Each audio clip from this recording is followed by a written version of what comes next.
Let's get ready to story!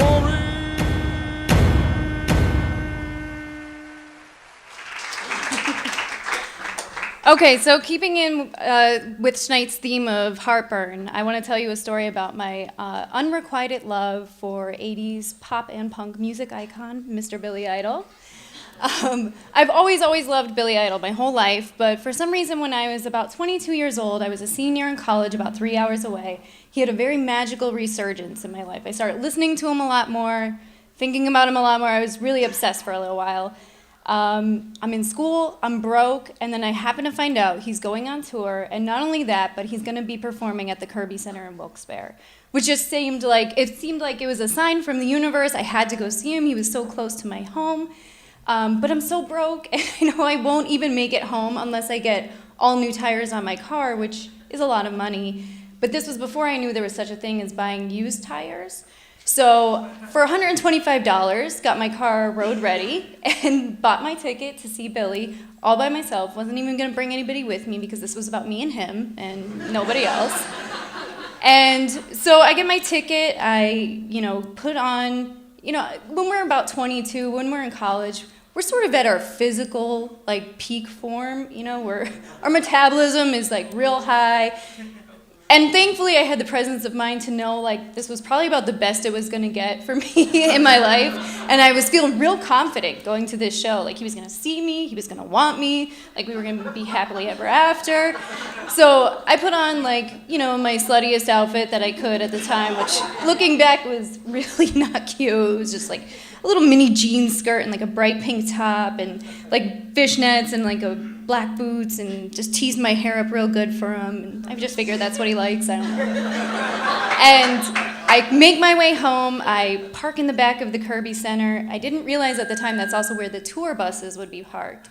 And I make my way in, find my seat, and through some sort of magic, there was just a lot of empty seats around me, and the only person next to me was another young girl. She was actually even younger than me, so young that her dad dropped her off and was picking her up at the end because she didn't drive yet. And so we make, instant friends, and we're so excited about how sexy he is, and we're gonna just seduce him with our minds and our bodies and our love of his music that he would feel. And so we're, into the show. It's amazing. I swear during Eyes Without a Face, he looked at us so many times. I was pimping her out too, because all around us, it's all these middle-aged couples, people who were legitimately into him when he was actually originally popular.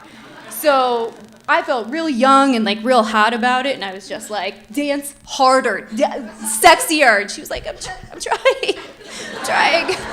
And so whatever, we're doing our best. Now, one thing I didn't mention to you yet is that I had gotten this brilliant idea. I had heard about, in the past, people used to throw, underwear up on stage for people, and that it worked really well, I'm sure, for every single person that ever did it. So I went out, and I bought, a real cute, frilly piece of underwear, because, I don't know if guys know this, but girls know, bras are expensive. And as much as I love Billy, he was not worth that much money, but, a $5 pair of cute underwear, sure. So I did that, and, I really didn't know how it worked, so I just assumed, the best thing to do would be to write my name and phone number also on the underwear, on the tag, so he would know who it was, and he would know how to get in touch with me when he found it. So I have this in my pocket, and I explain to my new little best friend what's going on. She's trying to be real encouraging. She's like, do it. And I'm like, I don't know. I'm nervous. What if people see me?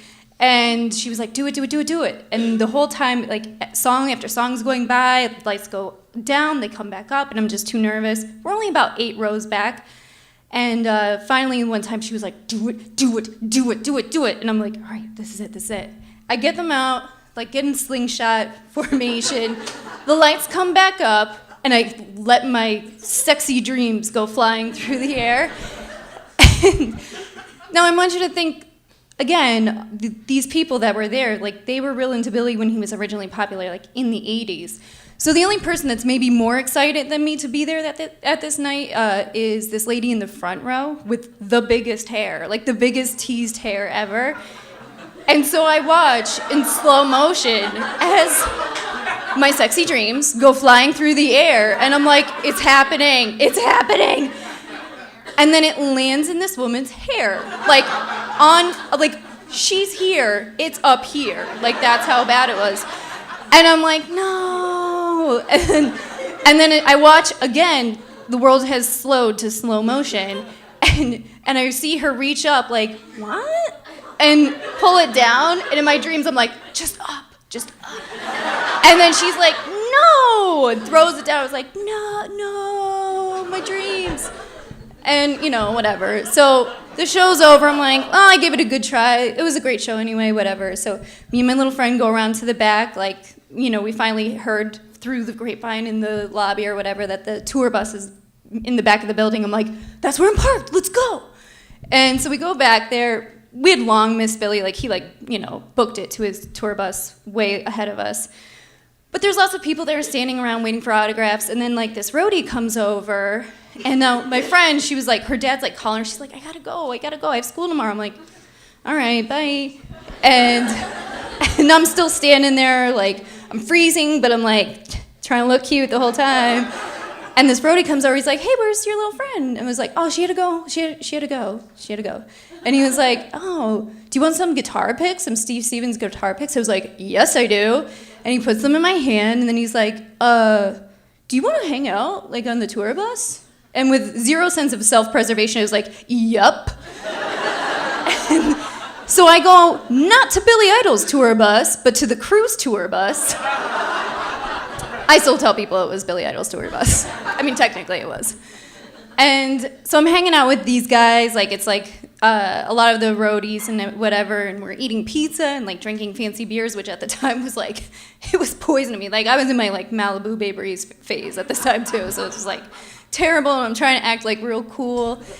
And he's like, oh, do you want to come to Cleveland with us? That's where we're going next. We're leaving right now. I was like, oh, I have to go back to school tomorrow. He's like, oh, bummer, that sucks. I'm like, yeah, I know. So he walks me to my car. He's real nice. He was like, why don't you give me your email and maybe your mailing address. I'll send you some stuff. I'll send you some merch. I'm like, yeah, just here's my identity. Here's everything about me.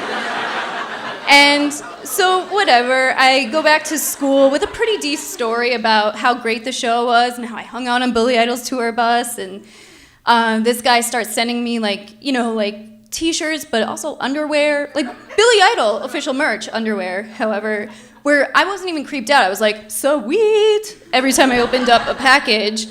And I totally forget about the underwear that I lost that night until about 2 weeks later.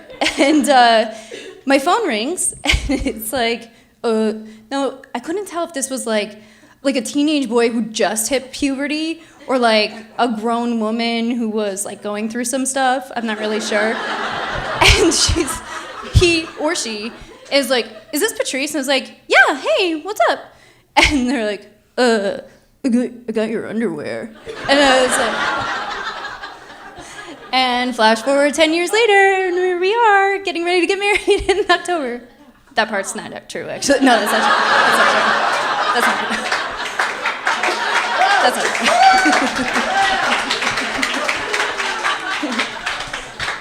No, that's not true. But I still have some of my official Billy Idol merchandise, and I like to think that he just knows that I tried my best, so. Yeah. Give it up for Patrice!